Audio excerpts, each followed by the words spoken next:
你们连长呢？没了。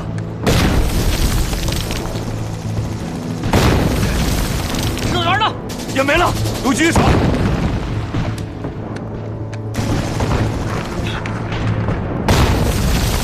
从现在开始，全连由我指挥。你谁呀你？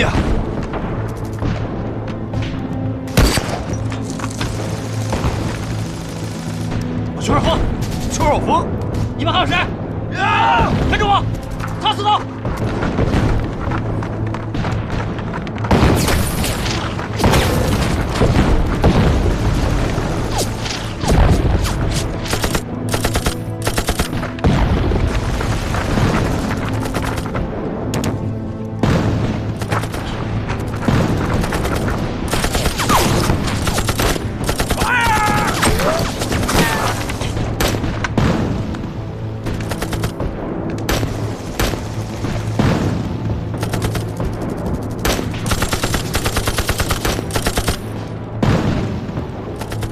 告诉你们排长，高地上方那棵大石头上，把掷弹筒集中起来，给我瞄准了轰！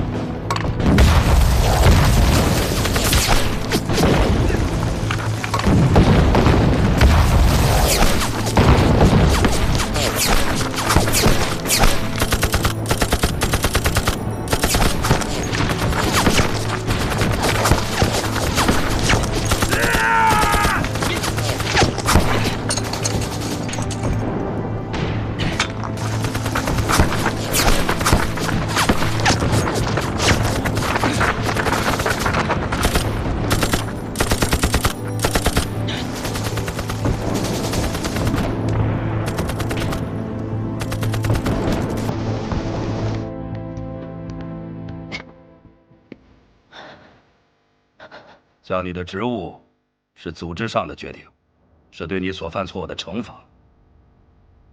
我闺女的事儿，是我们个人的事儿。今天翻篇了，我们两清。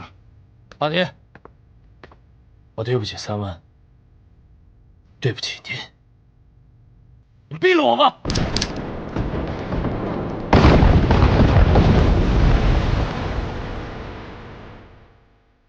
对得起，对不起，都已经过去了。从今往后，你是你，三湾是三湾。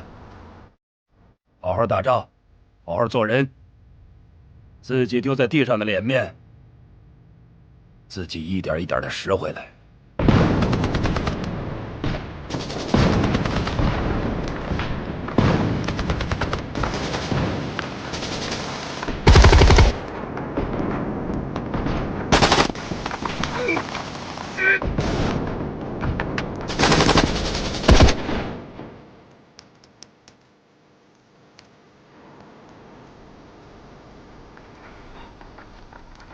走，走。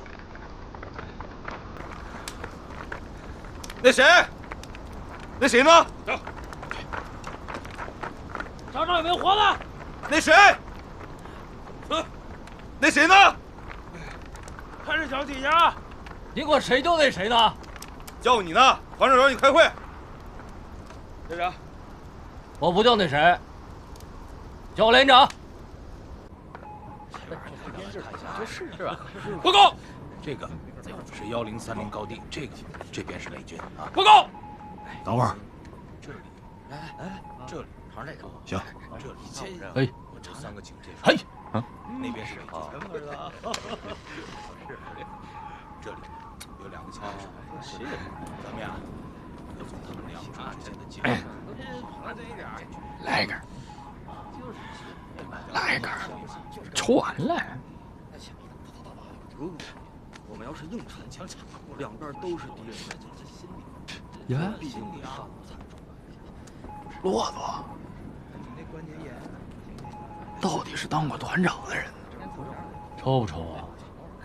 那么多废话，抽。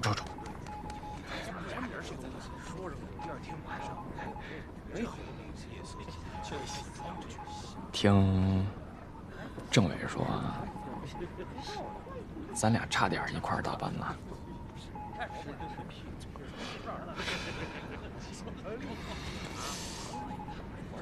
乔少峰，走。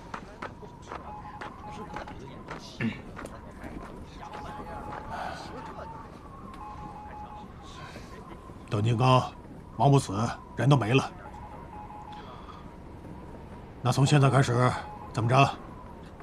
由你代理6连连长。已经接手了。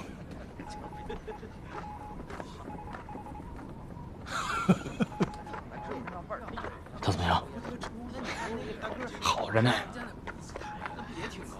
真的假的？真的好着呢。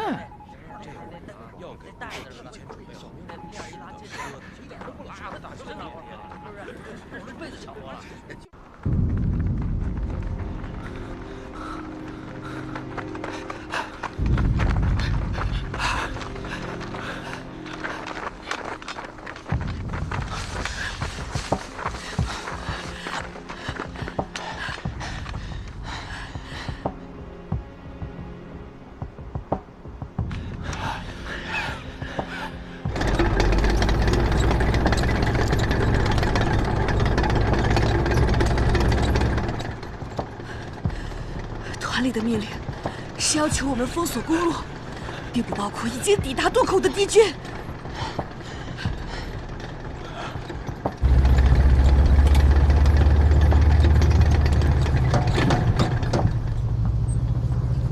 We were building the traffic post. Move the track. It's blocking the way. Leave the road clear. 100 feet long. 如果不打掉渡口的敌人，一旦公路被炸断的话，这儿的敌人就会回援，阻击部队就会受到两面夹击。 Go on, Steve. Keep moving. Don't touch those barricades.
装甲车快一点，1分010秒。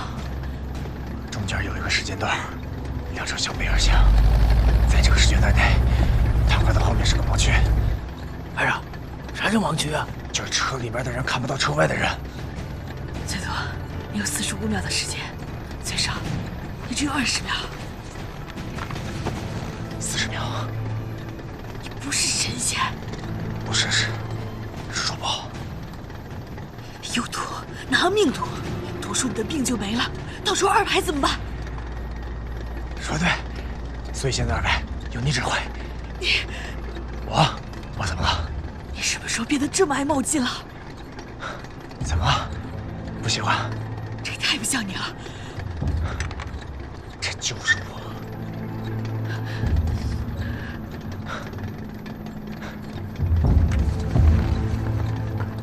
Keep slurred.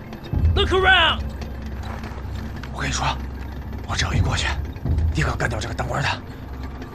赵哥，赵哥，他这是去送死！送死！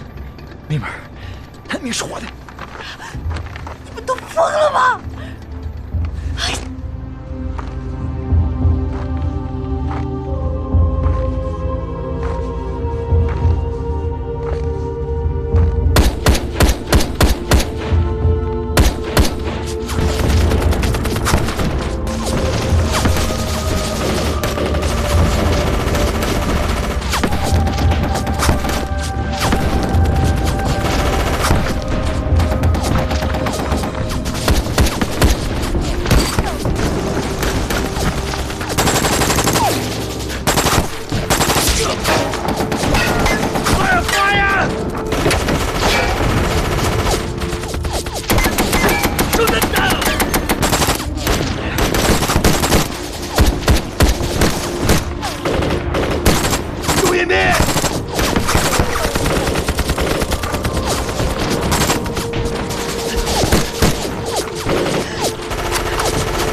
怎么弄啊？准备开炮！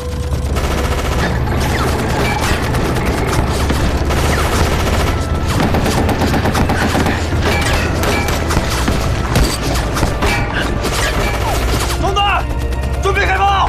这个怎么弄啊？这个打开炮栓，炮在哪儿，栓哪儿，自己找。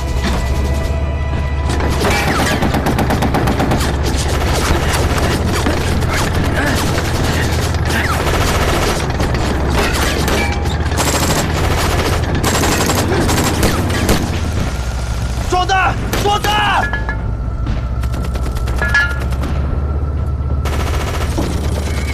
开炮！开炮！开炮！栓在哪儿？炮栓不就在你脸上？拉炮栓！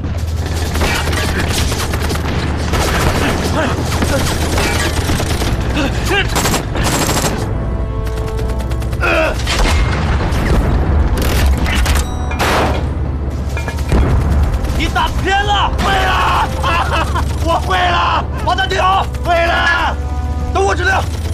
我来表，你来开火，听我指挥。装弹完毕，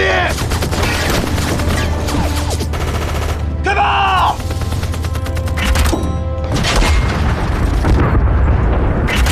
大家没住，小段。装弹完毕，开火！没住，你把炮口给我往上调一下。在哪儿？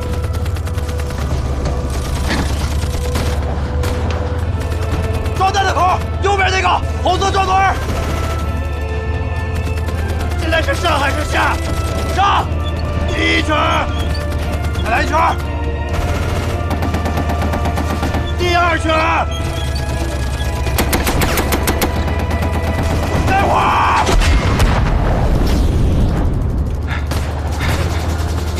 中了吧？中了！继续装填。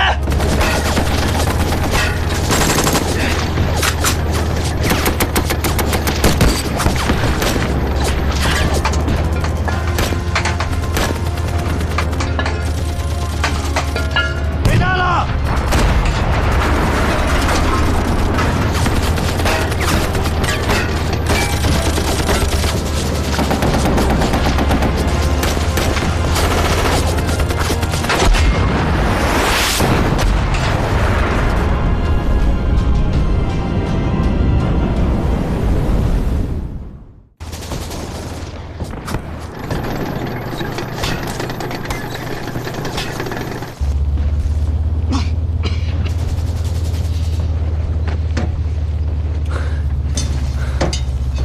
装填！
我不怕你。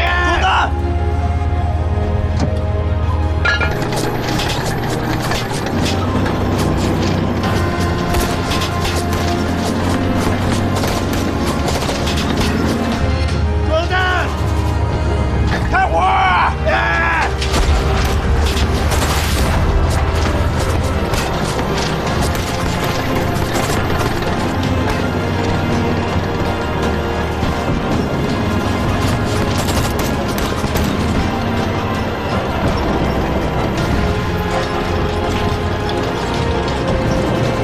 敌人撤退了。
看得这么清楚。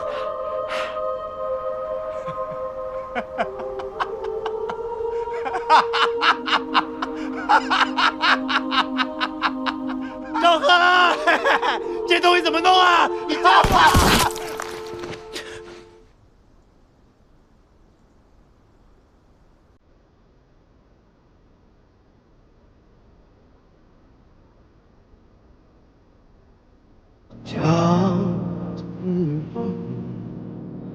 辽阔征程，红旗招展，迎风，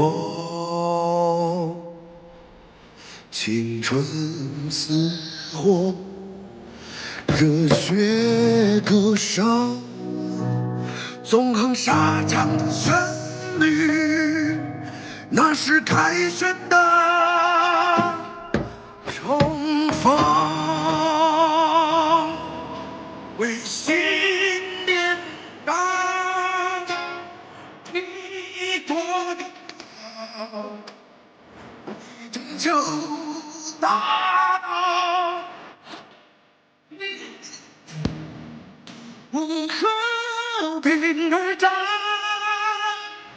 一往无前，忠心直达。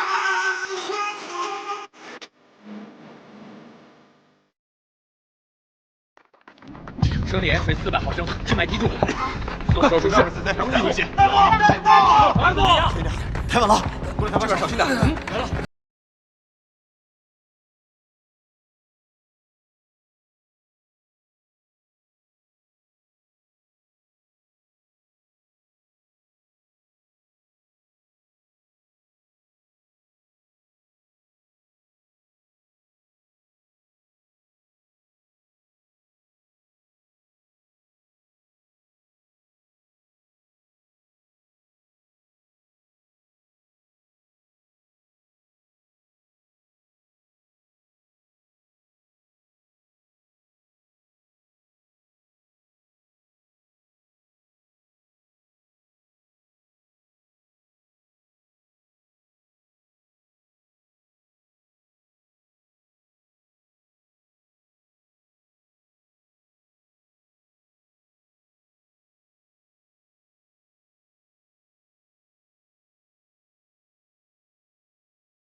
有多長時間？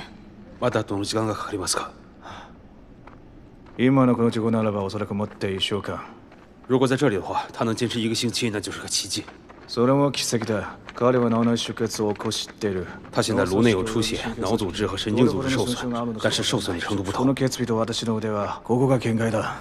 在这里没有设备，我也没有这方面的经验。できれば他の病院に移して如果可以的话，最好让他转院。那到底能救还是不能救啊？你是医生，不能推卸责任。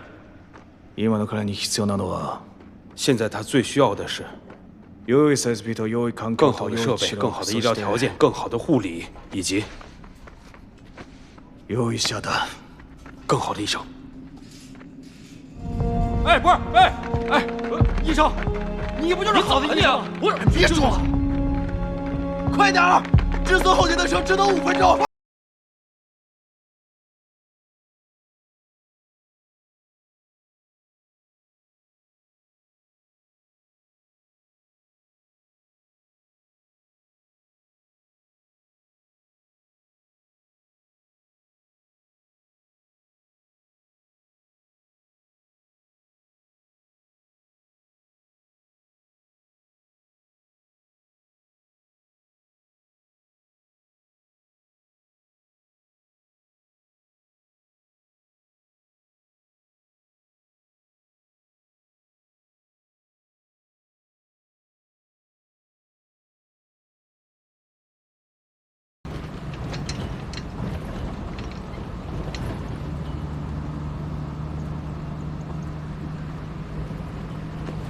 来，我给你举着。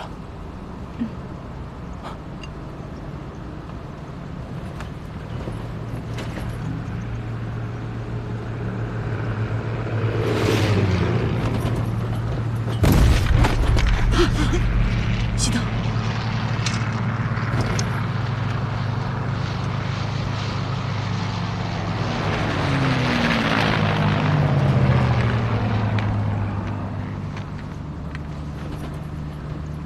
离天亮还早着呢，你歇会儿吧。没事儿，你其实不用跟来。这个时候，你应该跟3排在一起。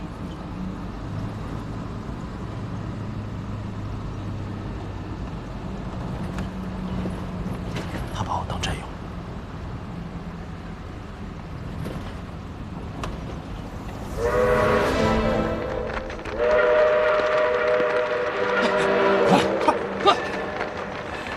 慢点，上。小心点。是啊，快，先生，慢点。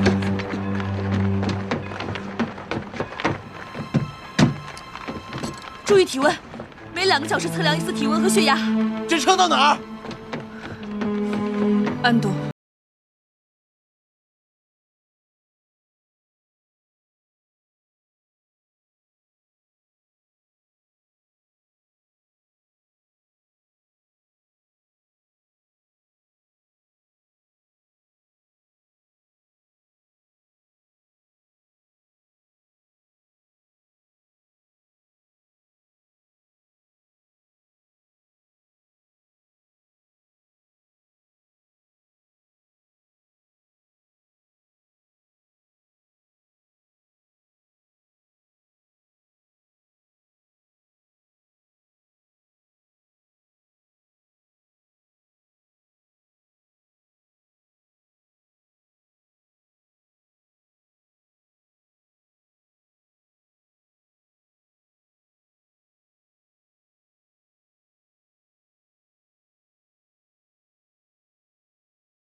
想什么呢？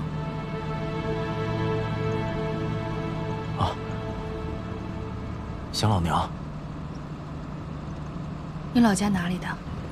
塘沽，海边。我们那边啊，下海的多。我爹活着的时候，家里面有条船，后来他没了，我老娘就给别人补网子。我参军的时候，他哭得不行，就怕我没了，剩下他一个。后来没托人送信回去啊？送过2次。黄堡战役之后，我当了排长，穿着军装，拍了张照片，突然一起送回去。在河南整训又送过1次，让他不要担心。我跟他说，仗快打完了，等打完仗，我就复员，回去陪他。仗打完了，你准备回去干什么？我想把我爹留下那条破船修修，给娘娘上几炷香，车还整神儿。娘娘？我们那边的人都供娘娘。天津老城里有个娘娘宫，每年的香火旺得不得了，都是我们这些个海户给供奉的。那海上呀，风大浪大，有的时候风平浪静的，转眼就狂风暴雨，那浪比城墙还高，真的是龙王爷打个喷嚏，我们就得歇半个月。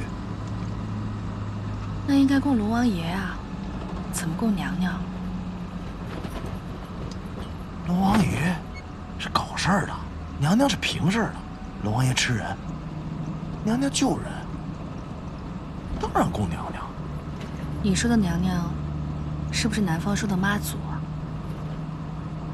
娘娘就是娘娘。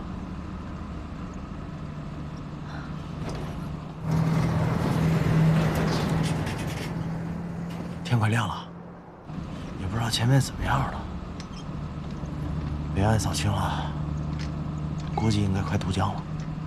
赵和重伤，你又不在，3个排长缺编2个，才这么2天时间，连长和指导员应该会等你回去。天放是老兵，老革命，指挥部队没问题。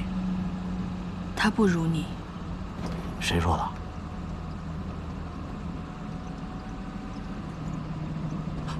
？2排长说的可不算啊。那连里谁都知道他跟天放那点事儿。我要是天放，我一样跟他不共戴天。不是赵和说的。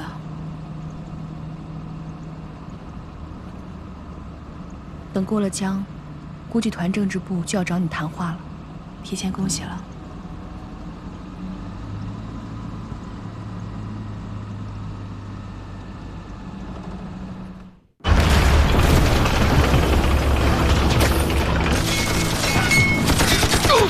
严兵，小心坦克！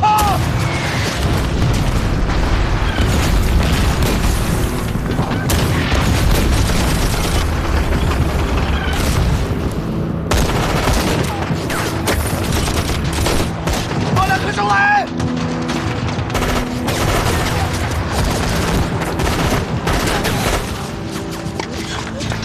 班长，掩护班长！好。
想起点什么了吗？你别着急，你能恢复成这样，已经是个奇迹了。我什么都想不起来了。这很正常。脑组织和神经系统的再生是科学问题，但是认知能力和语言能力的恢复，却属于概率问题。赵哥同志，早上8点到晚上8点呢，你可以自由活动，但是大夫来查房，你得在。有什么问题呢，你去跟护士去说。医院呢会给咱们留守站打电话。如果把你的脑袋比喻成一个图书馆，所有信息以一本一本书的形式存放在不同的区域，而认知能力就是索引和目录，所有的东西都在。但是你必须重建索引和目录。要多久啊？这是你3个月的津贴，一共18万，你点点。如果呢，你能找到一个点，就能抻出一条线，拉出一个平面，然后构建一个立方体。多久？只要你能记得1+1等于2，那么你学开微分方程只需要1秒钟，只要你学过。这是你的军装，要是憋坏了呢，你就出去转转，反正离这个市区也近，想吃什么买什么东西的也方便。人民剧院啊，周末会有演出，到时候拿着咱们的军官证就能直接入场。这边房长有，哎，有了，哎，这好，但是你要想起1+1等于2，也许需要1天，也可能需要1个月，甚至可能永远也记不起来。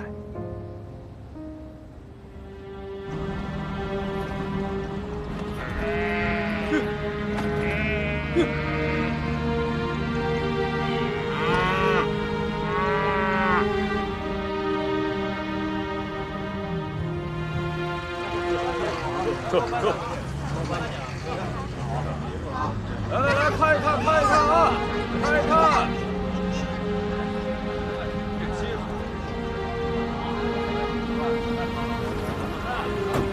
就是这儿。有好再来啊！去吧，晚上6点半还在这儿接你。你写这里就可以了。来，下一个。在那边。没有什么问题。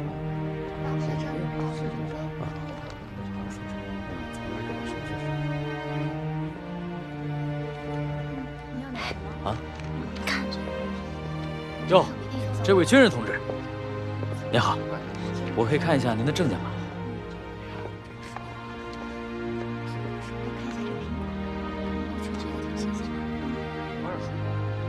来，排长同志，请随我来。来，这个来点吧。来，这边。来，让一下啊！来，给您包好了。哎，劳驾，谢谢啊。我来吧。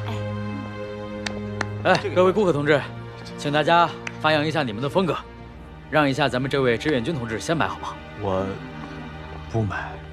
哎，这边请。来，1张20，颜色亮一点。哎，好。按照咱们的规定啊，前线归来的志愿军战士，凭证的话都有1张20的花布。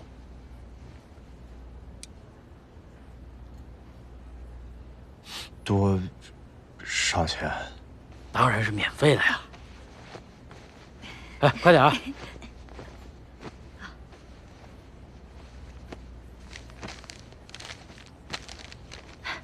给。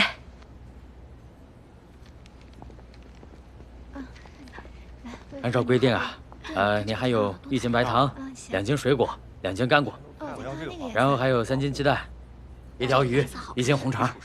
另外啊，您还有1双瑞福祥的厚底布鞋。谢谢。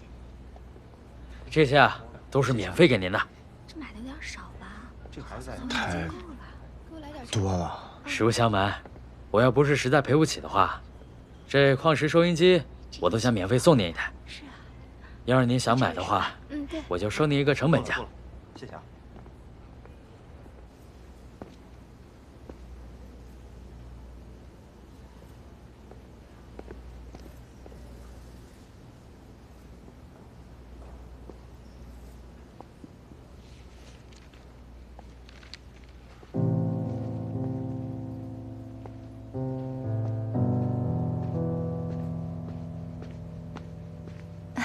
你好，这位同志，请问您的随身物品需要寄存一下吗？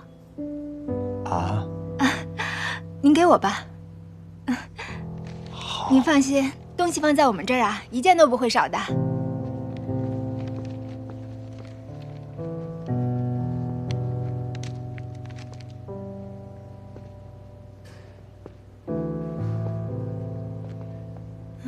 第5卷在，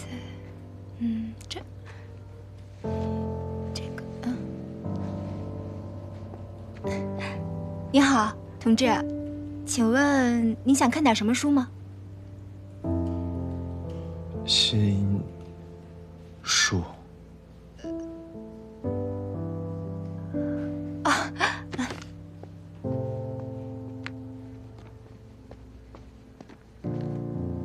毛泽东选集，1944年。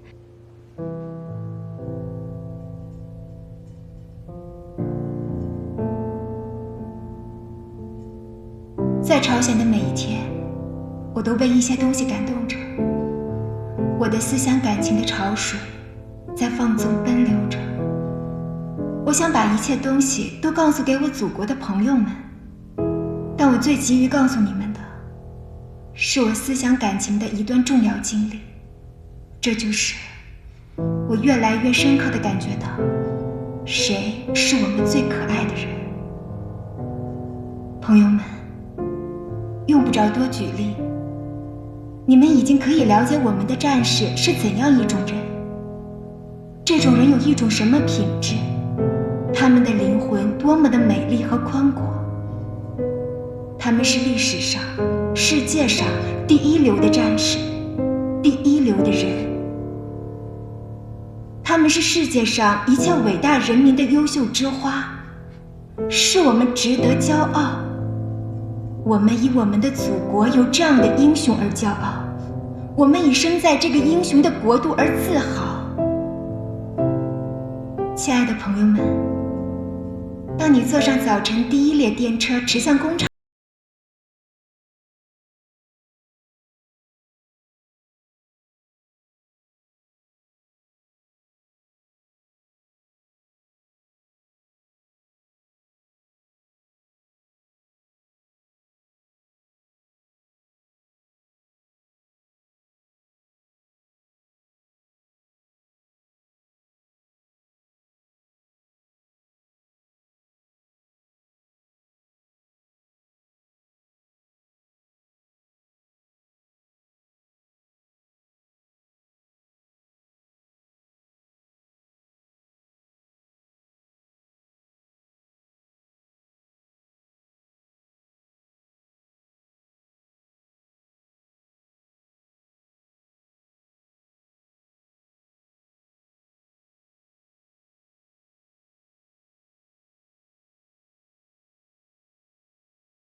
志愿军同志，同志，您能给我签个名吗？签什么呀？什么都行。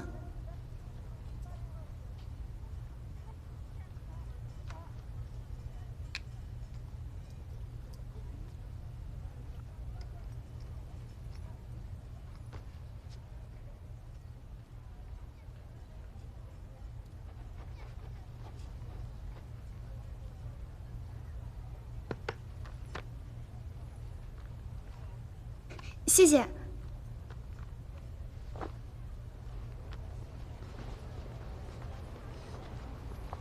我能给你写信吗？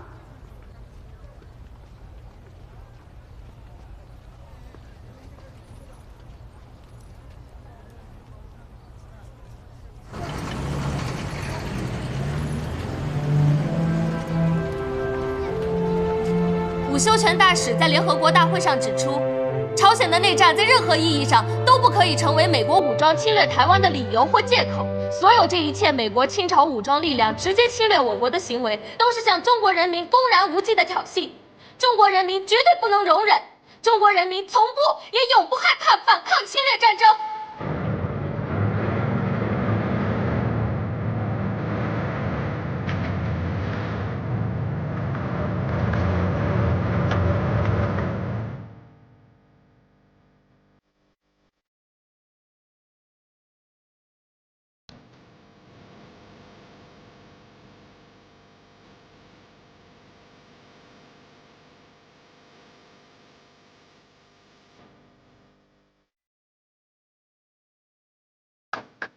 恢复的不错，有想起什么来吗？有些人，有些事儿，一直在我这里面晃来晃去。恕我直言，以你现在的身体状况，你恐怕已经不适合继续参加战斗了。你头部的碎片已经取出来了，但是子弹贯穿形成的空腔却是难以修补的。况且，从理论上讲呢，那些细小的颗粒是很难通过手术根除的。人的大脑不同于循环系统，那些杂质不可能通过新陈代谢自动排出。也就是说，你这一辈子都要带着它们过活了。那我还能活多久？这我不知道。人的大脑是一个复杂的系统。从医学上来说呢，哪怕是切除1/5，你仍然可以活着。况且实际上，你往这个系统里面扔一颗黄豆，也可能把它卡住。到目前为止，我要跟你说的是，你的外伤已经痊愈，但是呢，后遗症、并发症随时可能发生。以后你可能会没灾没病、平平安安的活100年。但是也可能在明天早上死于脑溢血。但是最大的可能就是你脑中的残留物会在某种程度上引起思维障碍。其实啊，在某种意义上来说，现在的你并不是个完整的你。那我还能回去吗？回哪里啊？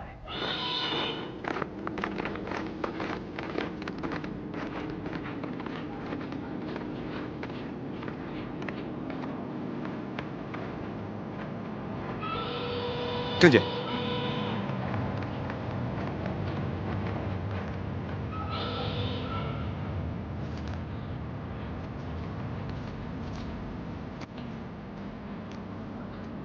跟我来吧。给这位排长同志让个位置，他是上尉归队。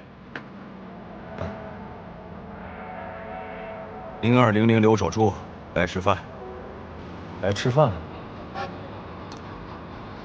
白面的白，老师的师，模范的范，白师范。走吧。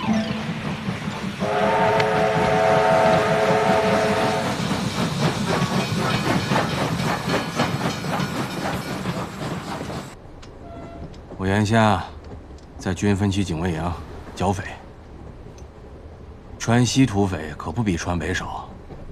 我也是排长。部队开拔的时候，我还在医院。后来追到泊头，紧赶慢赶，还是没赶上。哎，你是从前线下来的，仗打完了吗？不记得了。啊？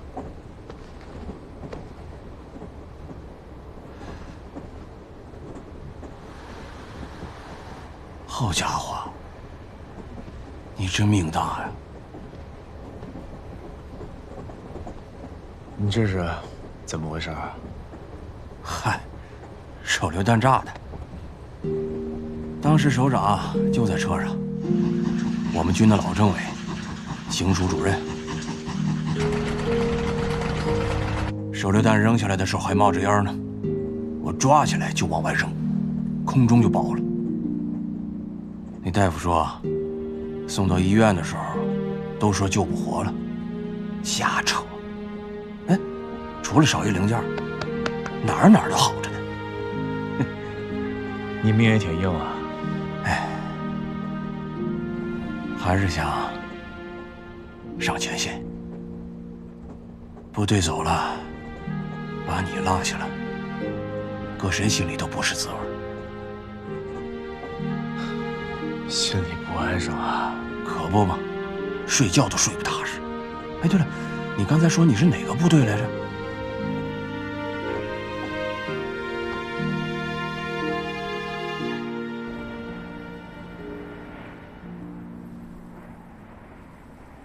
这个姓马的啥来头啊？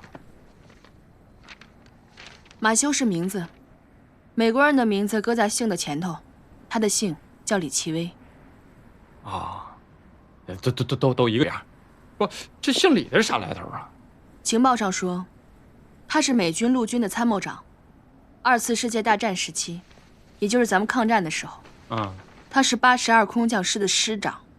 通报上说，这个姓李的收缩战线，加强补给，同时又拉长了咱的战线，让咱这后勤补给跟不上来。没见着那什么麦克阿瑟的比他有多强？也不能这么说，咱是10月底过的江，40多天咱就收复了平壤，70多天咱就攻克了汉城。然后呢？啊，3来月，咱就沿着这汉江来回拉锯，不痛快，不明白。这个姓李的，就是跟这个老麦头不一样。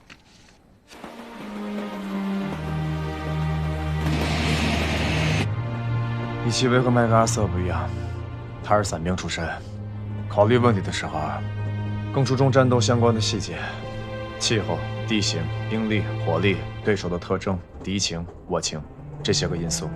麦克阿瑟将军是从战略层面上来考量，而李奇微是从战术层面上来考量。打个比方说，麦克阿瑟这个总司令，他是以师和团为小单位进行战役部署，而李奇微呢，是以营和连为小单位进行战役部署，都直接指挥到营和连了。不是指挥，而是指在做部署的时候具体的考量。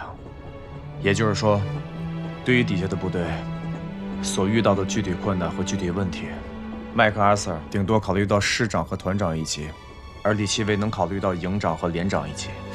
那为啥？因为他是伞兵啊。伞兵？这伞兵又咋了？一个师的兵力就这么从天上这么飞下来，很有可能会分散在几十公里甚至上百公里的范围内。也就是说，在这样的作战条件下，如果你是师长，从飞机上跳到地面上以后，你指挥的很可能不是一个师，不是一个团，甚至不是一个营，而是一个连，甚至一个排。啥玩意儿？一个排？那他这师长还咋当啊？没办法，事实上，能有一个排就不错了。在空降作战当中，就算一个师长身边连一个兵都没有，身上一把枪都没有，都是很正常的。因为一架 C-47运输机最大的运载兵力，也就是一个排，而且这一个排跳伞的时候，还未必都能跳到同一个地方。作为指挥员，也只能因漏就减，能收拢多少兵力，就使用多少兵力来作战。有收拢一个排就用一个排，有一个班就用一个班。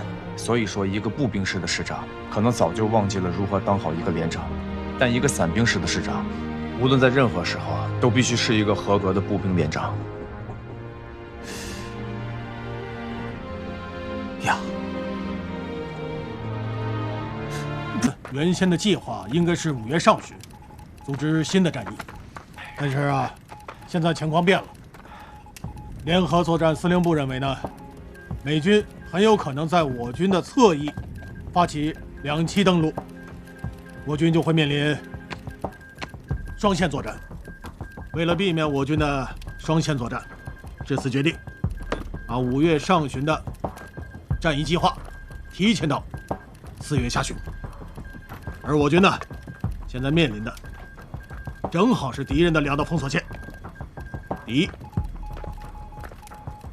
汶山、连川、支普里、桦川、杨口，还有圆通里以及甘城一线，以38线作为他们的防御。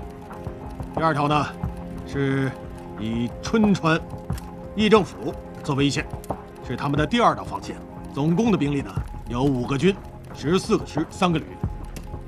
这次认为啊，他们的主力设置应该是在连川到桦川一线。那么剩下的就是美军的第1骑兵师，还有空降兵187团以及伪军的第2师、第8师，他们作为预备队，春川、水源、大田、光州一带。以上呢就是敌情通报。说完了他们，就该说说我们了。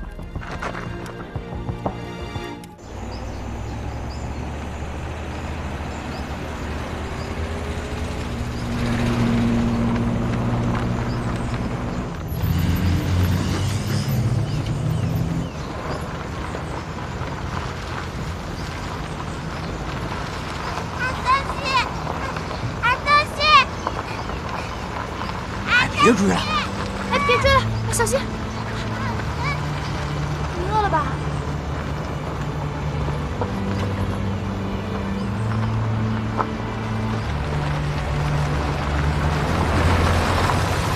你饿了吗？来，吃点东西吧。没事，慢点，别着急，慢慢吃啊。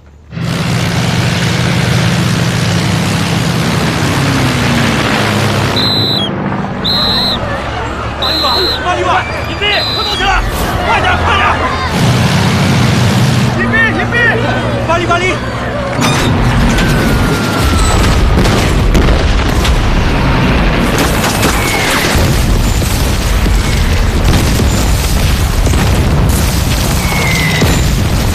快下车，下车！那边干啥呀？隐蔽，隐蔽！把路两边撒开！闪开！快闪开！隐蔽！巴黎厂长，巴黎，巴黎！听说了没？人家把92部都装上船了，叫陆军海战队。木头，你啥时候？哎，我怀不去，炮兵打得远，我没看着。别这样，这样多没意思。我吃。这玩意儿咋说的？观其不语真君子。人指导员还说的，见死不救是小人，我这属于说是救你。你是救我呀？你救不救你？你这等于说是天放矢马，不定能咋，是不是大力？对，排长，就算不说你也赢不了木头，是吧，那坤子？闭嘴吧，麻翠！谁别说话啊？整不过你呢？看好了，你是骑兵，我是炮兵。你那个炮，你敢宋天宇，你看不看这个炮？啥？哎你又赖我，你这不就好了吗？连长来了。哎呀，天放，这让人给你打的。来局，就你啊！哎，人呢？进来。这不是。来介绍一下啊，1排长陈天放，1班长周念宇，3班长孙坤生，这是神枪手穆远，你叫木子就行。机枪班班长马大力，你叫马烈就行。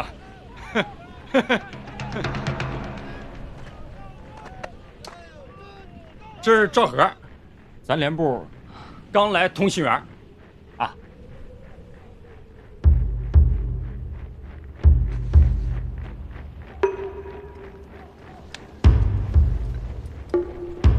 指导员呢？指导员出去了，连长。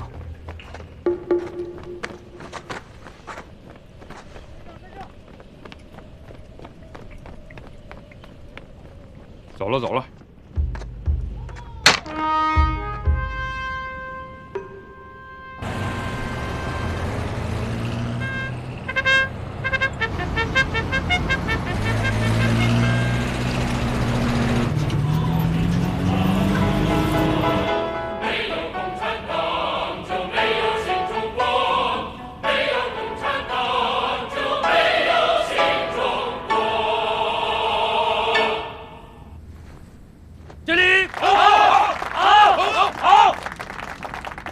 下面请欣赏京剧《通常记》选段。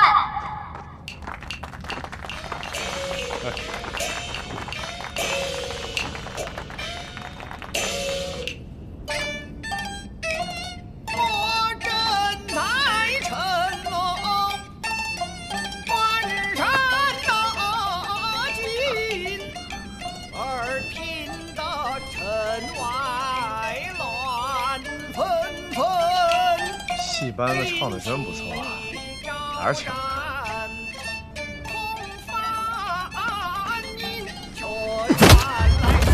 陈金花，干哈呢？我就是教育教育你，告诉他这不叫戏班子，这叫文工团，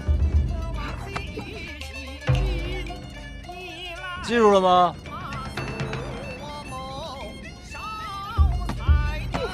问你话呢。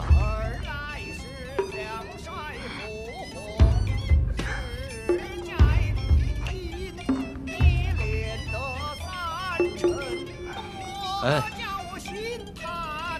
长点记性，咱们队伍不分3、6、9等，人家给你唱戏不是唱堂会呢，台上的人也是咱们的兵。把陈天放关禁闭。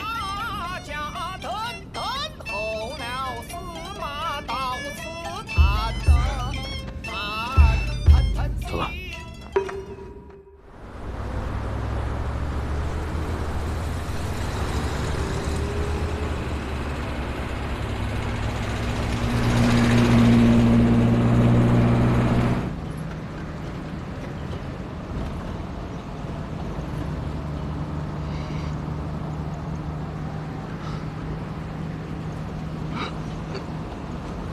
哟，小拉，一下子就晕过去了啊！拉都拉不动，也没个医疗队啥的，只能拉着你接着往前走。待会儿到了兵站，下车之后找个烧烟车回去。为什么呀？还为啥？就你这样的能打仗吗？那大炮一响，你咣当就倒这儿现晕了，哪个连队能要你？以后不会了。啥玩意儿？不会了？你咋知道没下回？我都想起来了。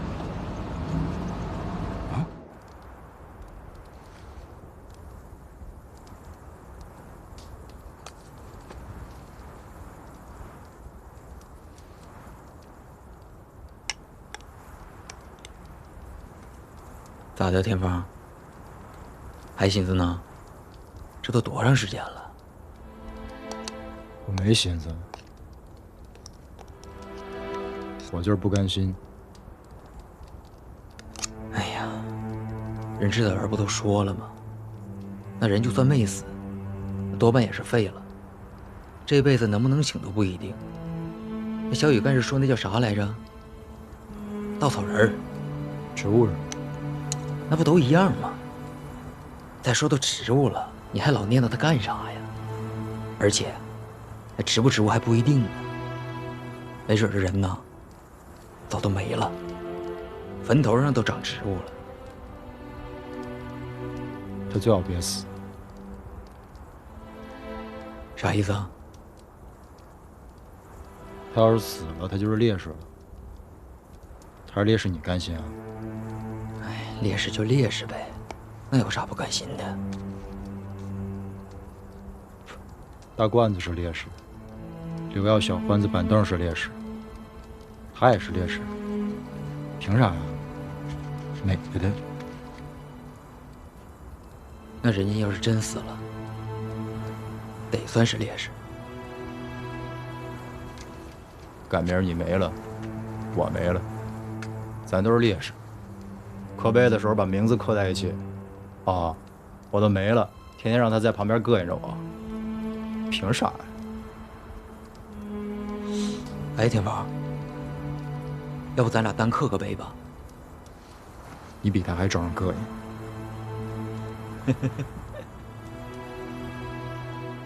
1排，田芳，2排3弯，都不用操心。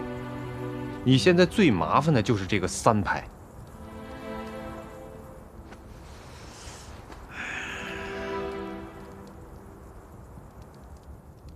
报告早就打上去了，我估摸着还里也难。从入朝到现在就一直打仗，兵员还好说，后方的新兵补上来就行。最麻烦的是干部，尤其是班排一级的。你就说2排，都换了3排长了。财神没了，昭和废了。你说3湾又是个女，你说要不是我实在没辙，我选谁我能把她弄上啊？唐大成，你能不能不戳我心窝子啊？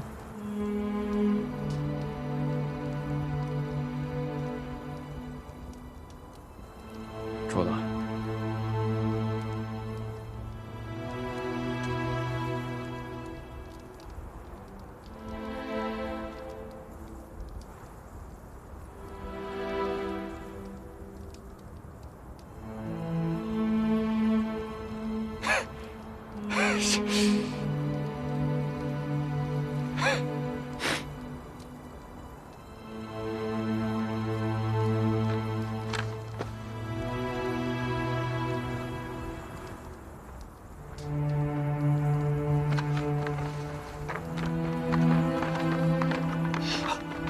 排长，真的是你！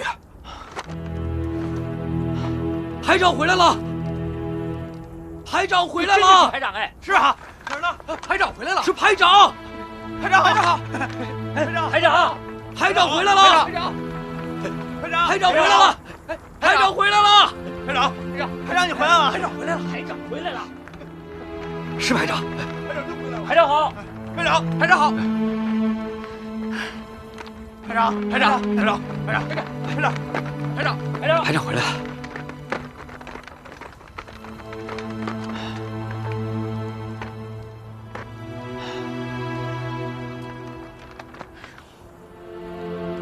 我就知道你死不了。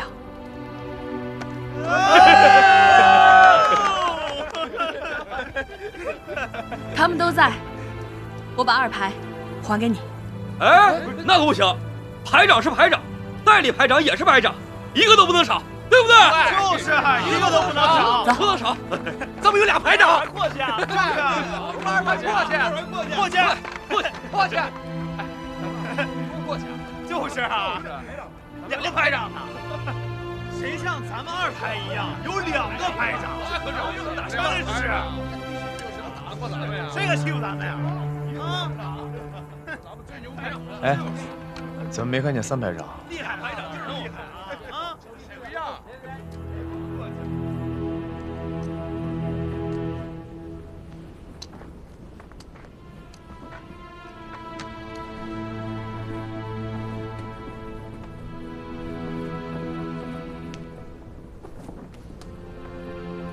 埋哪儿了？当时汉城还没拿下来，部队都在作战，交给后勤的同志运回去了。应该是葬在平壤的陵园里了吧？过来的时候应该去看看他。你有这心，保伏在9泉之下，能瞑目了。他是我见过最优秀的军官，各方面都是。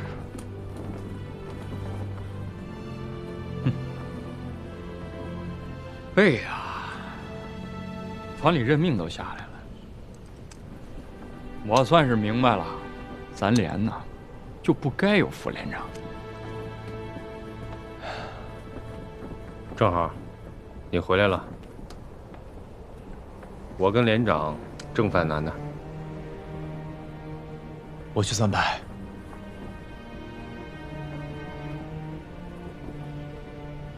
3万跟2排磨合的不错，我已经几个月没跟他们在一起作战了。我错过了几个月的生和死。从过江开始，3万就一直跟他们在一起，从未分开。对他们而言，3万是最好的选择。现在最大的问题是，我不知道我还有多少时间。咋说？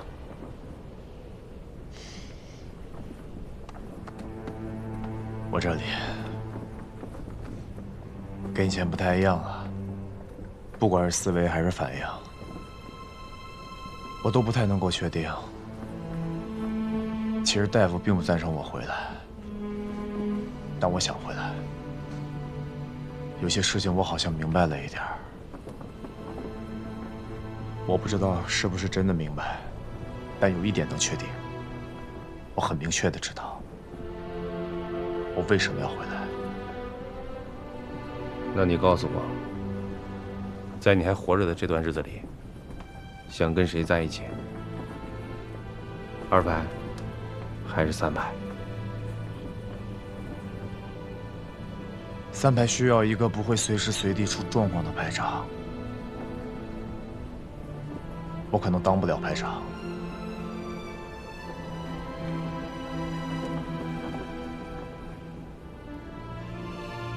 但我想，我想知道，如何才能真正的成为你们的一员。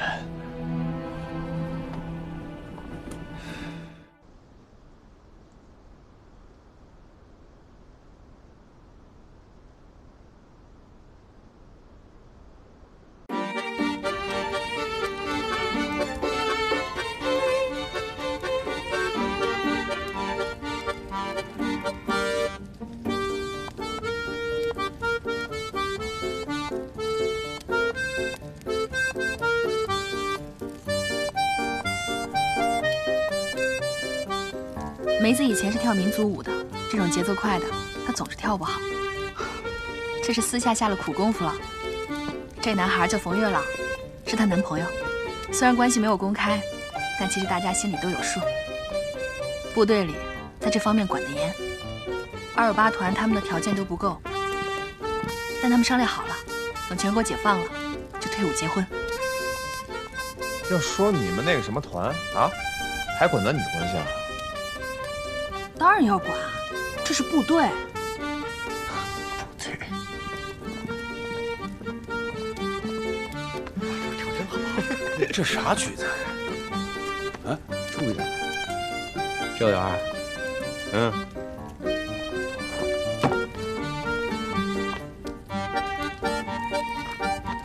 好，虽然我看不懂，但这腿抬挺高。让我干啥？哎，我以前看过。是。我知道。跳得好，干啥？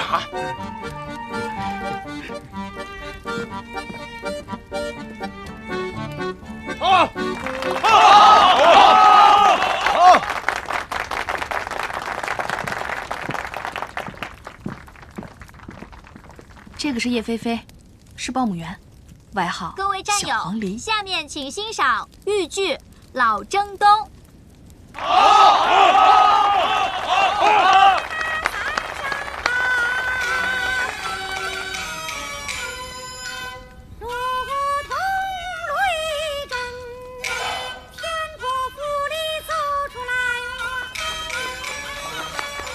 他怎么在这儿？谁啊？就那个人。谁啊？哎，我说你们文工团里头是不是有个叫白吃饭的？我们文工团没有白吃饭的。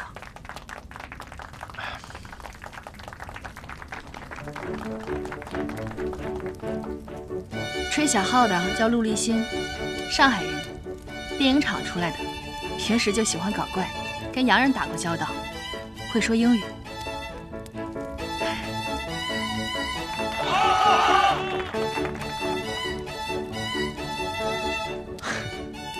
我想起来了，《大兵日记》。他的这些玩意儿，我从来都没有听懂过，你能听明白啊？我说你之前没看过电影吧？哎，我又不该问。从不会说话的时候就进部队了，上哪儿看电影去？谁跟你说我没看过电影？列宁在10月，列宁在1918，战舰波江金号，恰巴耶夫，这些电影我都看过。当年在杨家岭放电影的时候，我从来坐的都是第1排。算我错了。什么叫算？你就是错了。怎么着？美式装备的战车连，看不起我们土八路啊？不敢啊，这个真不敢。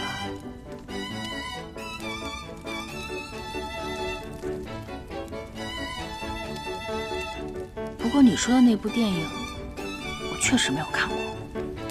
卓别林的经典之作，讲一战的。卓别林，美国人，是个演员，也是个导演。难怪老陈到现在还管你叫反动派。你脑子是不是坏掉了啊？出什么幺蛾子？他自己看不懂。闭嘴！大苗，雨队，这当了队长，脾气见长啊。大雨，你先出去，一会儿找你算账。快走！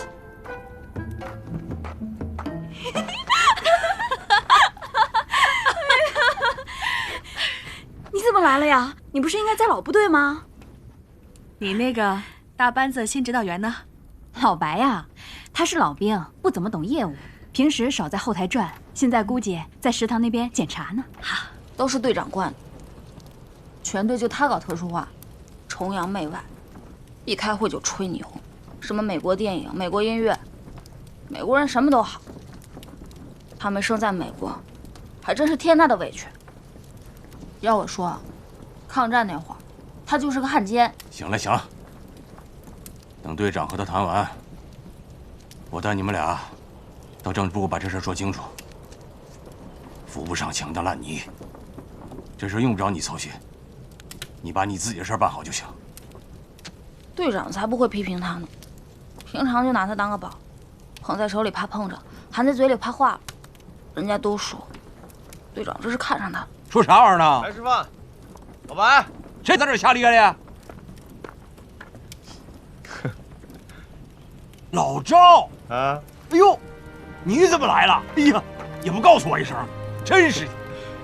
那啥，你那个事儿，我这两天抓紧处理，你先回去吧。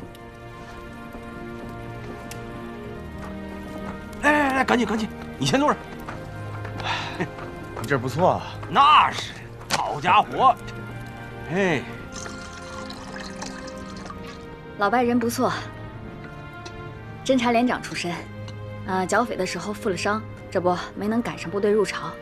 前些日子啊，刚从国内过来，结果部队没了编制，只能到文工团来当教导员了，算是官升一级吧。但是人家还不愿意。哎呀，也是，人家是上阵杀敌的老战士。到文工团来当教导员管后勤，是委屈了点儿啊。我们3排长伤愈归队，他俩是一趟车，2个人啊聊了一路。是你们那个战斗英雄吧？早听说了。他还跟你们念叨这个，我耳朵都快听出茧子了。他天天拿你们那个战斗英雄来挤兑小鹿，说，人家也会鸟语，人家也看过美国电影，人家还和美国兵一起打过仗。哦，还会开坦克，还会用火箭筒，18般武艺样样精通。那小鹿这下郁闷了吧？他你还不知道，就喜欢搞怪，写个申请书，把老白啊气了个半死。哎，哇，热乎着呢。那可不。网购啊，不够再来。我跟你说啊，我们这个文工团有一小子，那是要本事没本事，要能耐没能耐，还弄了一身那小资产阶级的习气，写这个入党申请书。他非给我整出个洋文来，说什么共产党宣言最早就是拿洋文写的，这样才准确。那他咋不整个大胡子贴脸上说自己是马克思呢？那不更准确？是不是？准确你家贵啊！准确。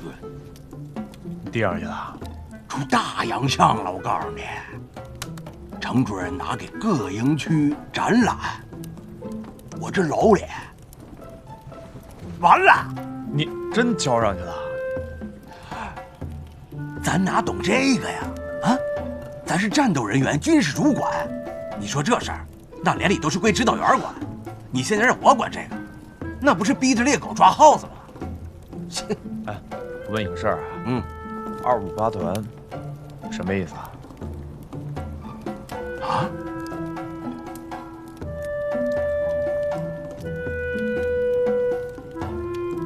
老赵啊？笑什么呀？看上了哪个姑娘了？你什么意思啊？你和老邱怎么样了？能怎么样？他那个样，我又这个样，还能怎么样？你和我还不说实话，到底怎么样了？他是他，我是我，我的报告上头批了，他的处分也定了。从团长变成连长，好在还是作战部队。你们家老头子同意了？八爹和他见过了，有什么疙瘩也都解开了。说真的，我不恨他。你说你们两个人这弄的什么事儿啊？鸡飞蛋打，现在就算你们两个想复合，都没有那个条件。他从团长降到连长，你呢从营职降到排职。这叫什么事儿？挺好，还挺好，你心可真大。我觉得真挺好。你也知道我的脾气，他团长那顶帽子根本就压不住我，动起手来也打不过我。战场上是英雄，回家就变狗熊。男人嘛，谁受得了这个？那然后呢？然后。你跟我装傻是不是啊？你属兔，到今年8月份虚岁25，你这后半辈子就打算一个人了？一个人挺好。女人好不好，从少看到老。你今年25，到了65，你还能觉得一个人好？炮一响，枪一响，那些个不中意的，那些个不开心的，就都不在意了。这仗还能打一辈子呀？眼看着仗就要打完了，你说都从38线推到37线，美国鬼子都快被赶下海了。我觉得也就是这2、3个月的事儿。2、3个月？就现在这个状况，2、3个月拿不下来。咱总打仗的都知道，按照现在这个情形，那是逼着鬼呢。咱们现在占的地儿，都是美军主动退出来的，美军较真儿的地儿，咱们打的都不算利索。打仗就怕这个，按照人家的鼓点迈步子，所以我们要打乱他们的鼓点。我们师的正对面，就是你说的那什么陆战一师，啃了3天了，没啃下来。不丢人，之前内战，连一个军都没啃动。你知道吗？陆战一师在美国序列里的外号是什么？什么呀？4等。按照你们的话说，什么叫我们的话呀？你哪边的呀你？应该是咱们的话，你这怎么说话呢你？对，我说秃了嘴了，你看我这觉悟啊。我跟你说一正事儿。你说。小陆。对啊，就是他。让陆立新到3排体验生活，这就是你那个白吃饭给你出的。哎，白吃饭。好，老白亲自跟你交代，让小陆到3排体验生活。怎么了？有什么不妥啊？他只会吹小号，连38大盖和莫辛纳甘都分不清楚。你们3排缺少爷？程主任真这么说的？对，教导员就在外面，不信你问他。我就说嘛，领导上这么明察秋毫，还能让小人得了志。梅子，干嘛呀？我说错了吗？行了行了，都少说几句。都是同志，弄得跟阶级敌人似的，至于的吗？领导有领导的考虑，都别瞎猜了啊。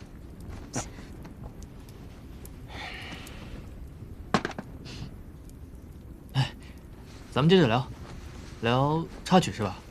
局面这么危险吗？你没打过仗，我这鼻子从昨天下午就开始堵。之前在连队的时候，每逢打大仗之前都这样。那咱们什么时候撤离啊？随时。跟着师部走。4周后应该跟野战医院一起走，但是应该由作战部队先部署好了，否则路上不安全。刚才说那个电影插曲，就是美国电影里面的插曲，很多都是来自乡间的那个离曲，包括军歌也是，就跟咱们村子里那些小调都是一样的。那个歌词里，不过都有些脏话，翻译成中文特别难听。刘立新，出来！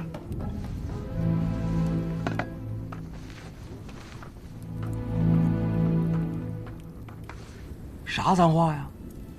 啊，说说，让大伙儿都听听。这是前线，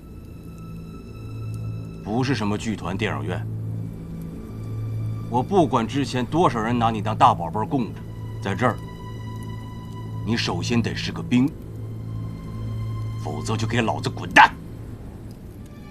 教导员，小鹿他……别想。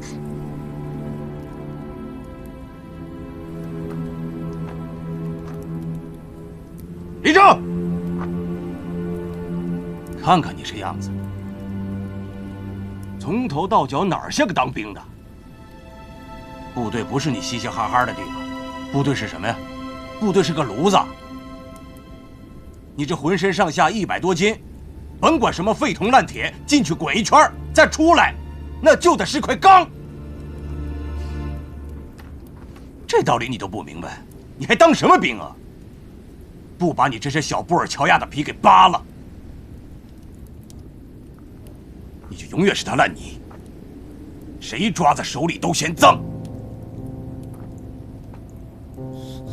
教导员，你的批评我接受，但人身攻击就不对了。啥玩意儿？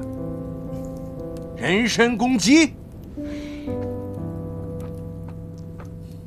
你以为老子愿意在这儿跟你废话呀？我告诉你，部队都已经跟你联系好了，天一亮，卷铺盖卷给我滚蛋！到连队里边去给我好好见识见识，啥叫当兵，啥叫打仗。在战壕里摸爬滚打，能活过2天，你再跟我说啥叫人身攻击？否则别说你是文工团的兵，咱们队伍丢不起这个人。老白，到战场上，让子弹好好教育教育你，啥叫革命队伍的作风。3排长是老兵，知识分子，懂英语，会开坦克。你跟着他，能学到真本事。我服从组织安排，没意见。我不怕你不服从组织安排，我怕的是你拖后腿，我怕你去给文工团丢人，你知道吗？没关系，有我在。大宇，你不是不知道他是块什么材料，我是真怕他去给你们丢人呀。小陆，看着我。到了3排，服从3排长的命令，听从3排长的指挥。他让你上刀山，你就上刀山；他让你下火海，你就跟着他下火海。别害怕，也别犹豫。你立了功，是3排的功臣；你牺牲了，是3排的烈士。你当了逃兵，我亲手毙了你。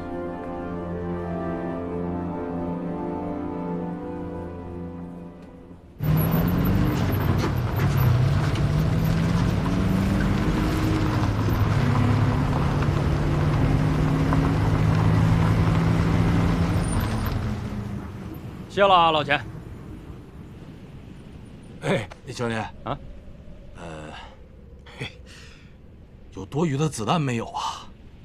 这有1宿的夜路要开呢，跑不住啊。哎，行。哎，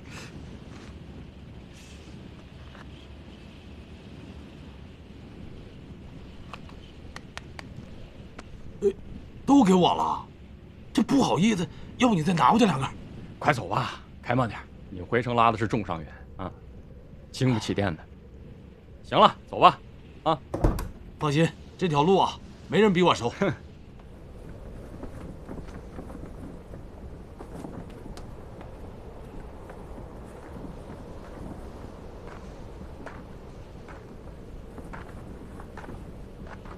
连长，命令下来了吗？10号，紧急集合。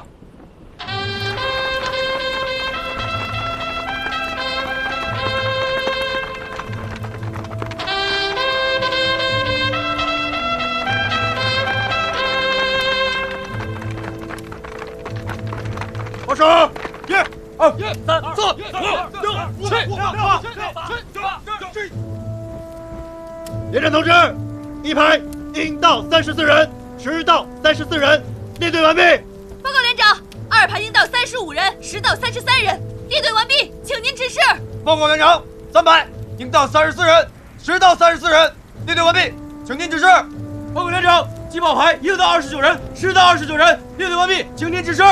全体动用，立正，不进。1、全连行装，除了武器弹药干粮之外，其余的一律留在营地。2、行军期间严格执行纪律，令行禁止，拉屎撒尿要报告，不许擅自离队，不许交头接耳，没有命令不许开枪，不许暴露目标。各党小组和战斗小组要负起责任来，听见了没有？听见了。小鹿怎么还没有回来呀？教导员不带他们弄车去了吗？就算小鹿靠不住，教导员肯定靠得住。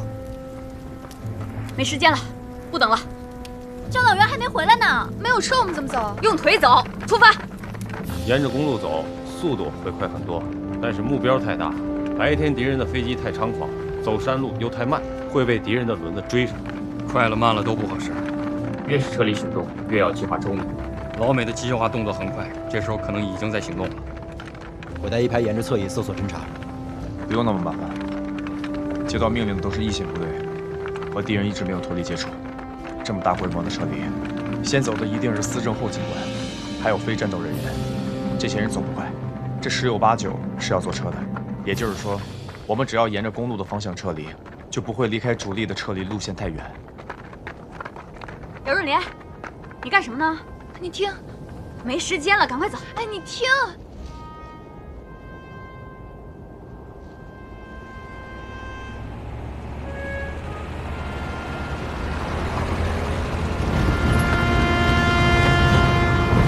我们在天亮之前必须要到达马坪里一带，绕过鹰峰山之后，我们就进山，沿着山区走。白天敌人的飞机太猖狂，走不快。天黑之后，我们再回到公路上。这是猜测，需要确认。立刻行动，我负全责。快！来，快帮我一下，省长，快点，来，手给我。人都上齐了吧？还有121个在划船。走。得，往这儿。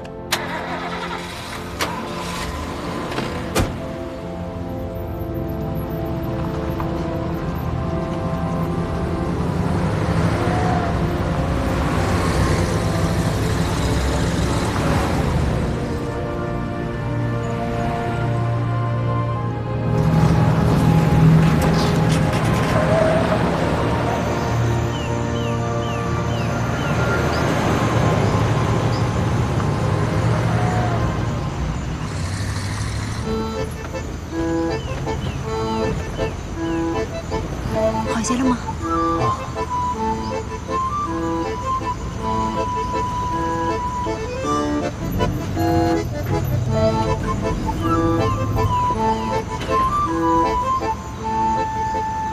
赵大元怎么了？一个人在那里吃辣椒？他在和自己较劲。大家这不是都安全撤出来了吗？可吗？他们连在华船那边打阻击，撤不下来了。他不想走，想留下，想。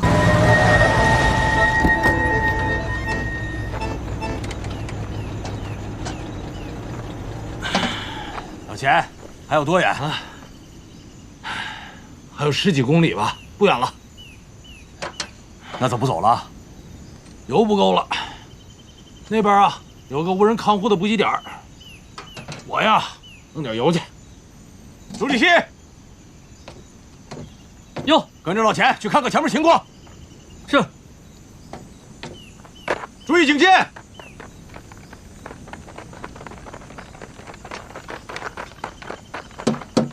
原地休息。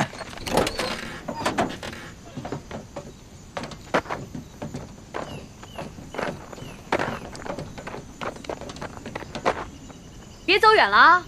哎，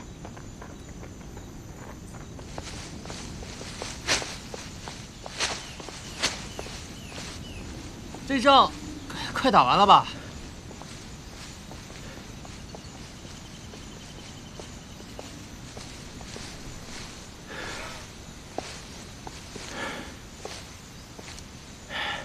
就这儿，就埋在这儿。这地儿啊，不远也不近，平时很少有人上来，正好啊。那我洗把脸去。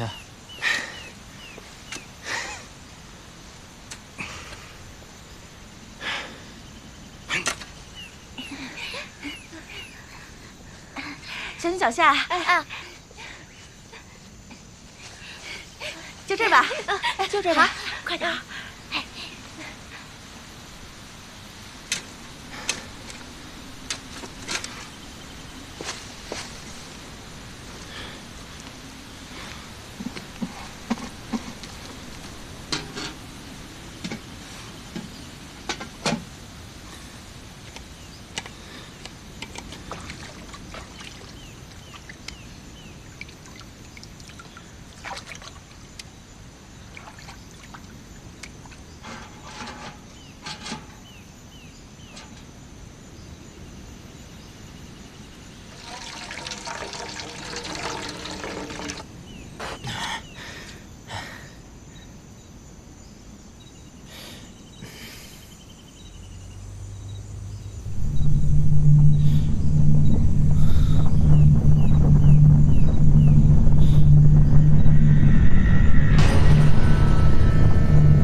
有啥事儿？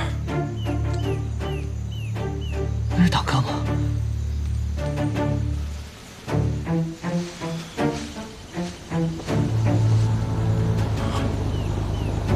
千山万般，美国鬼子的坦克。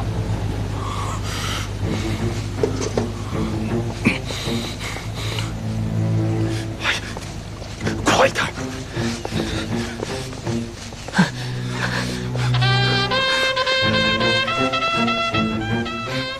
谁啊？这不捣乱的吗？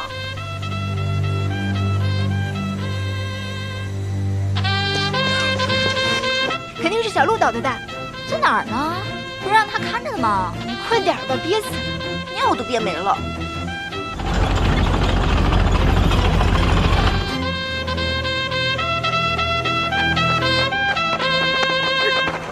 什么情况？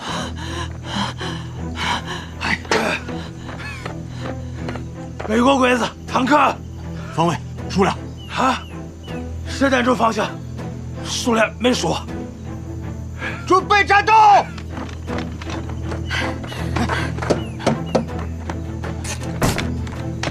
分发装备，拿下！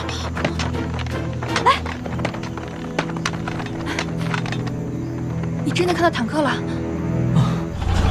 美国的。好多。来，来，拿着。督察导员，站出来！是男人的都站出来！郑导员，郑导员，梅子他们还会回来。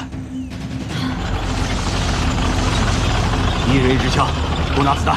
没有枪的拿手榴弹。啊！拿枪！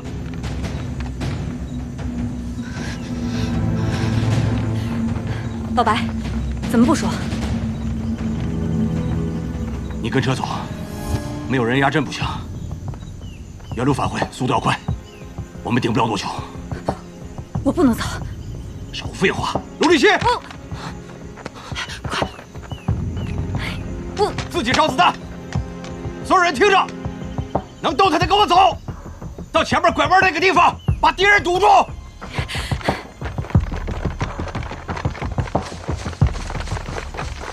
防空团的都上车！上车！快点，快点，快上车！防空团的都上车！快点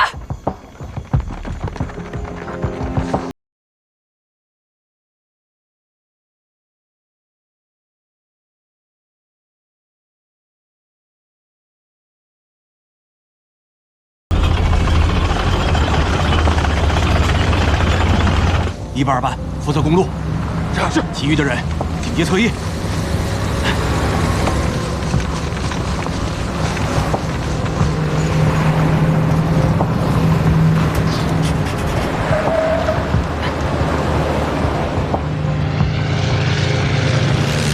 空袭！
部队是个炉子，你这浑身上下100多斤，甭管什么废铜烂铁，扔进去滚一圈再出来，那就得是块钢。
里呢挡着，什么都看不清楚，不知道谁打谁，现在连个动静都没了。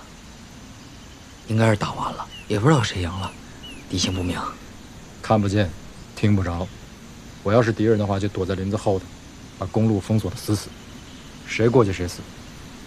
迎风山这个位置卡得太要命了，硬冲太危险，我建议绕过去。咱们已经绕了一宿的路了，再绕的话，恐怕会被堵在口袋里。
小心点啊！慢点。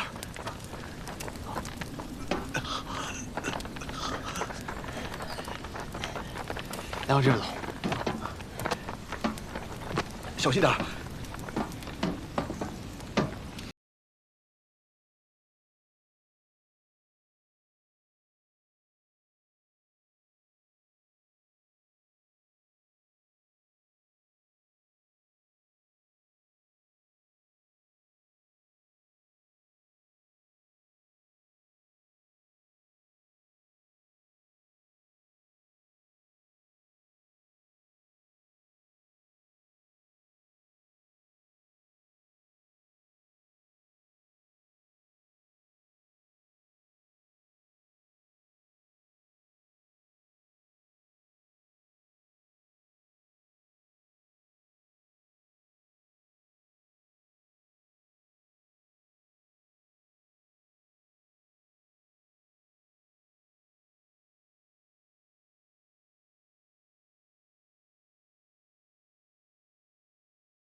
认识啊？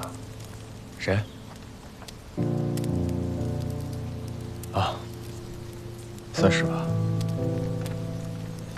老兵，从四川过来的。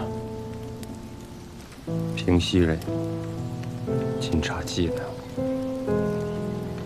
他其实可以不用来的。他不会这么想。他想回部队。 想跟自己的连队死在一起，他应该在真正的战斗中像个英雄一样牺牲。有区别吗？至少他会快乐些吧。在战场上，你没有权利选择生死，但至少我们可以选择死的方式吧。你以为我们是为了什么而战斗的？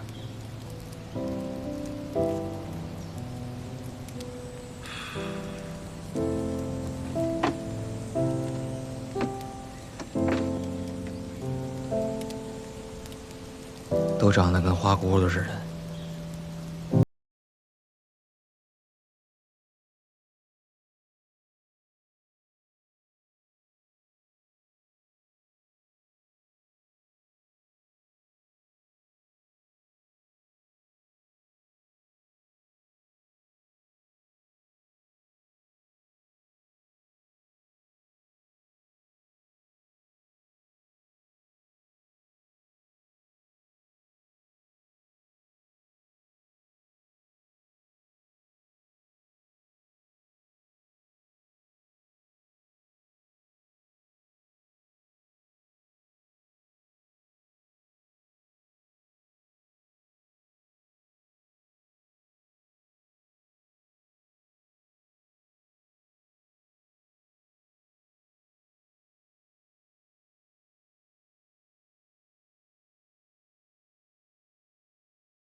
2、3、4、5、6、7、8、9、10、11、12。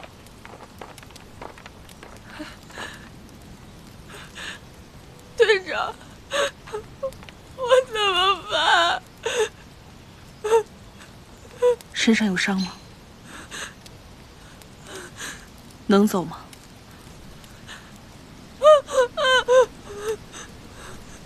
那就跟着我走。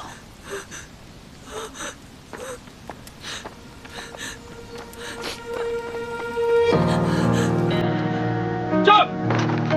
向前进！敬礼！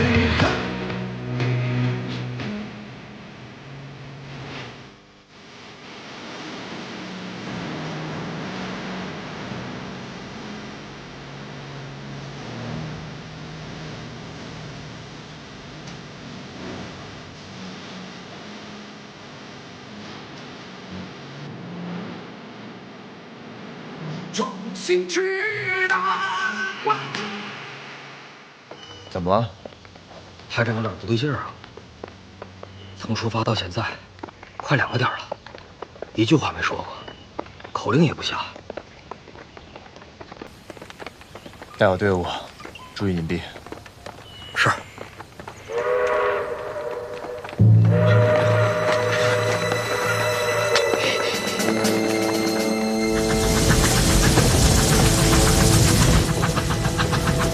走，快走，快走！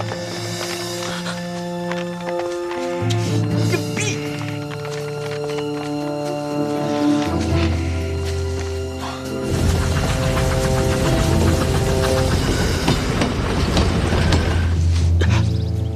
你就跟着我，我走你就走，我停你就停，我蹲下你就蹲下。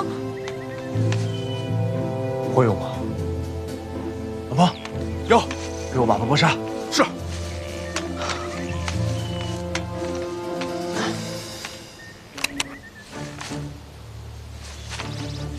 找好了，后半击就能射击。记住了，我朝哪儿射击，你就朝哪儿射击。我要不开枪，你也不许开枪。明白？明白。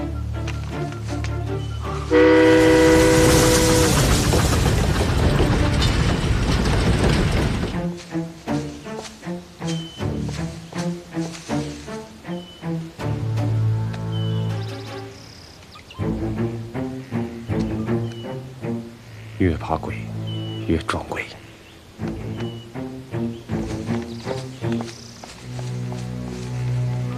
前面是个火车站，不小啊。红梅这是日本人修的，有几个大老美，2塔楼一边一个，一挺机枪，天桥上还有2，地面上估计还有1个。地儿挺大，我估计屋里边里还有人。走吧。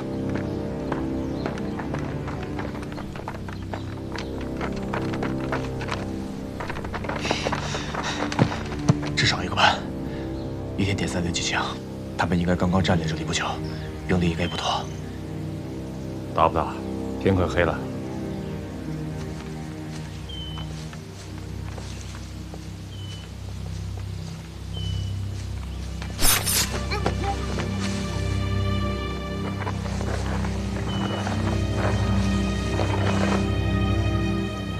Hey! Who's there? Join track, is that you?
Help me!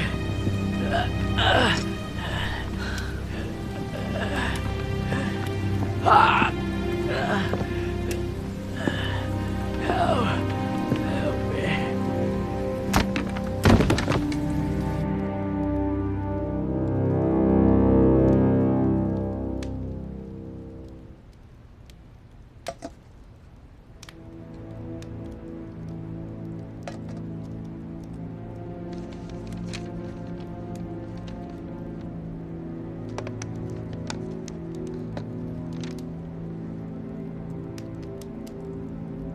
明天早上6点半，有列满载的军列从这里通过，所以他们才会守在这儿。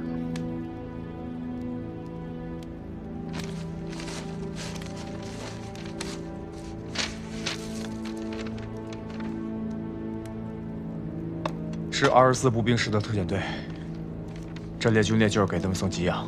特遣队是个啥编制？一个团还是一个营？他们将近有800人。加强营？他们的长官叫布莱尔，军衔是中校。虽然只有800人，但实际配备了12辆坦克、8辆装甲车、4门自行火炮，还有18辆卡车。文工团白天遇到的，应该是他们的一个小分队。他们的任务是啥？沿公路快速推进，占领汉江以南所有的主要道路，封锁汉江主要渡口，建立防御工事。这是要包饺子？这并不是美军的惯用战术，应该是针对咱们专门制定的新策略。咱是以营连为单位，向敌后纵深进行穿插迂回。老美喜欢维持战线平整。现在这个特遣队应该是带轮子的运动战。就是这个概念，以装甲化、机械化的小股部队单点突进，在我们的后方进行大纵深的穿插和迂回，破坏我们的撤离行军序列，在交通要道建立起坚固的支撑点，破坏我们的作战秩序以及建制完整，迟滞我们的行动速度，为主力部队的战略展开和歼灭行动提供条件。也就是说，咱现在就是人家罐头里的肉。你那还有水吗？我这还有。你们带吃的了吗？我不饿。哦，是这儿是吧？就咱们在这儿吧。就是浑身使不上劲儿。亮子，哎，有，给他弄点吃的。是。你什么意见？你左倾，你冒进！我告诉你，你别给我乱扣帽子！我没给你乱扣帽子。我们现在最紧要的是找一条最安全的撤离路线。这列专列是干什么用的？它是给敌人输送补给用的。我不管它是干什么用的。从这儿到南最少还有130里地。这是特遣队。对，就是这种特遣队，它不止一个。这些特遣队太扎手了。我告诉你，只要他们建立起补给线，他们就能建立起阵地。到时候咱走不了不说，只怕一个团、一个师，甚至一个军都会被跟着困在里头。看啥呀？找我说点啥？我支持指导员，我们只是一个连队。我们看到的只是整个战场上的一根头发，战略问题不是我们应该考虑的。我们现在首先要考虑的是全连的安全。我们接到的任务是撤离。二排长，你也说两句。干。2票对2票，老规矩，党支部会议表决。李排长，一班长、3班长也在呢，连长和指导员叫开会，党支部会议。好。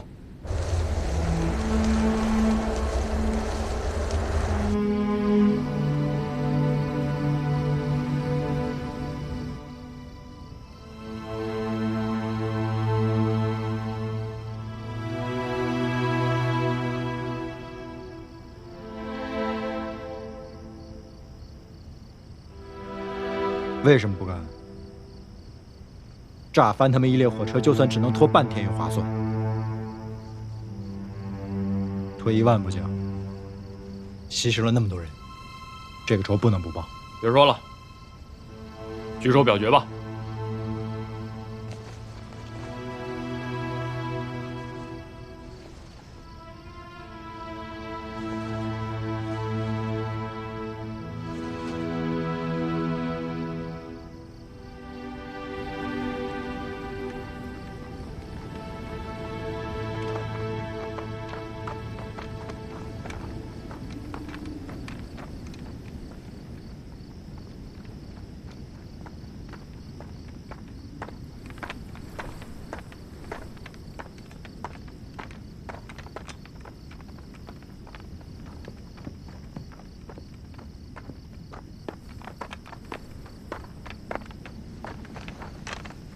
通过了。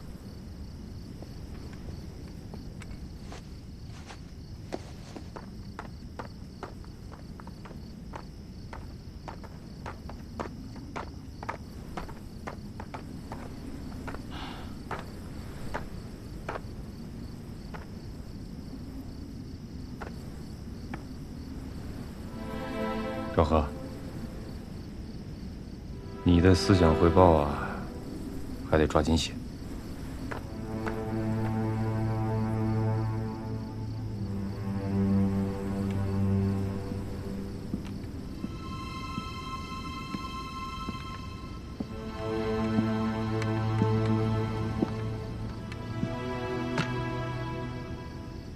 饿不饿？我现在不想说话。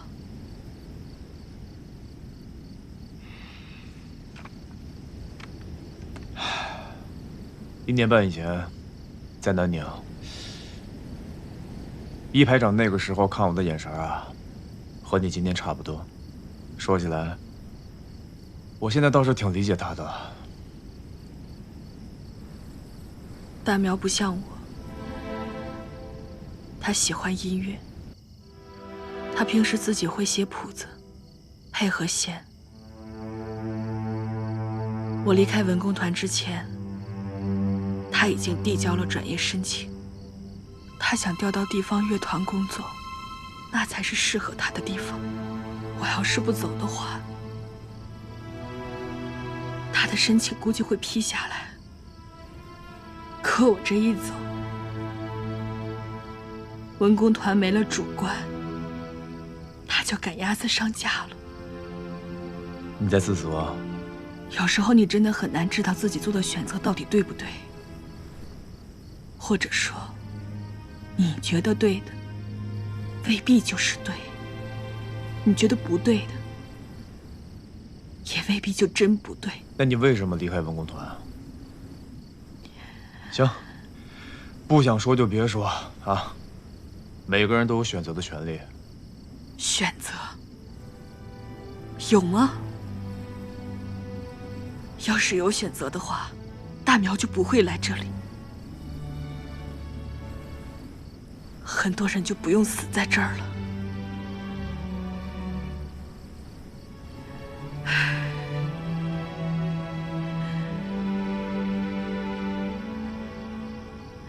你知道吗？我今天一直在想，为什么死的不是我？你这么难为自己，什么都改变不了，蠢不蠢啊？蠢，当然蠢。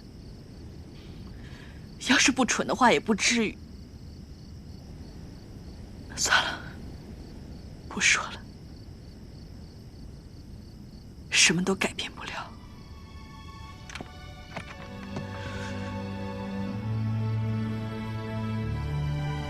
我觉得3万有点不对劲。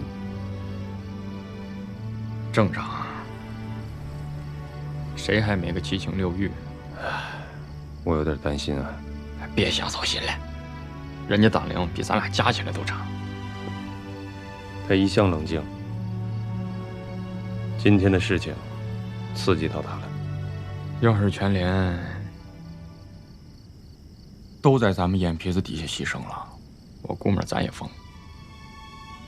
疯归疯，是归是，一码归一码吧。人不是木头，那些丫头，风一吹都能渗出水来的。我都恨得牙根痒痒，何况三姑娘呢？那你就跟着她一起疯。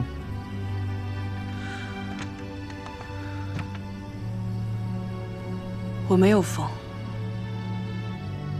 我只是有些麻木。痛到极致，就是麻木。我知道你埋怨我没有支持你，其实我知道这么干不好，风险也很大。可我就是想干，我想把他们一个一个脑浆子都干出来。我憋了一肚子的火，不知道该向谁发。我想打人，我想骂人，我想杀人。情绪就是这样，该宣泄的时候就要宣泄，憋得久了，好人也会被憋出毛病。有时候啊，疯一疯，吼一吼，没什么坏处。我只是想疯一疯，不是真的疯了。在这个时候，不太适合做出决定。我做的是我自己的决定。换了以前，我一句话都不会多说。可现在不同了。从我决定回来的时候，我就知道，我的命和你们的命拴在一起了。可他们的命都没了，所以你得坚强起来。你要恢复冷静。你经历了那么多事情，走了那么远的路，你比我更记得回家的路。回不去了，再也回不去了。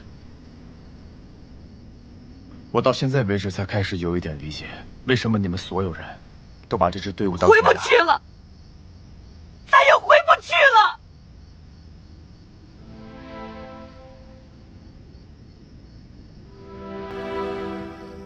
他们都回不去了。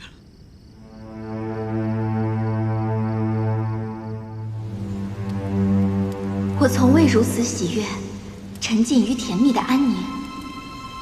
飞蛾在黑暗中起舞，却又翩然扑向光明。我从未如此彷徨，徘徊于忐忑的爱情。黄鹂在树梢头歌唱，期待着雄鹰的聆听。我愿栖息在你宽阔的羽翼下，回味岁月的宁静。我愿投身在你熊熊的烈焰里，融化酷寒的坚冰。跨越生死的记忆，只留下你的姓名。穿越战火的足迹，请带上我，携手前行。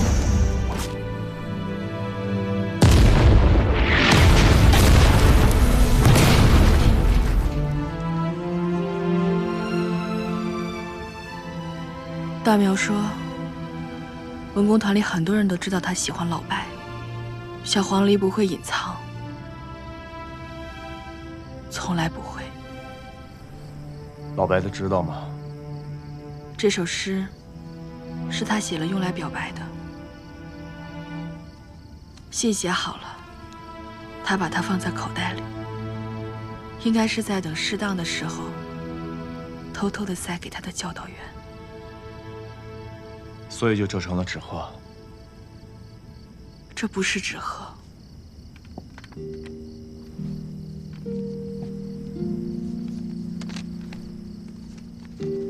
是鸿雁。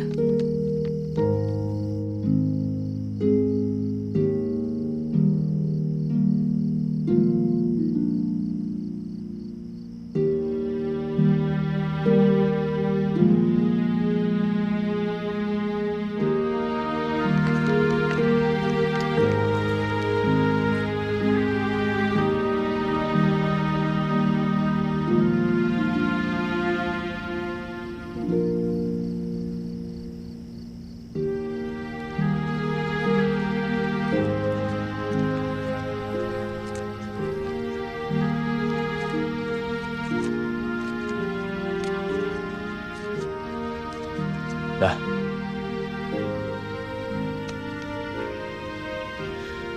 亮子给你的，他也给你了。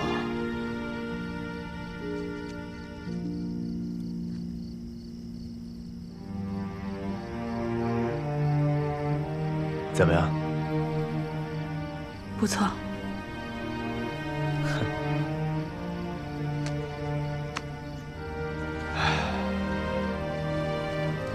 你不尝尝吗？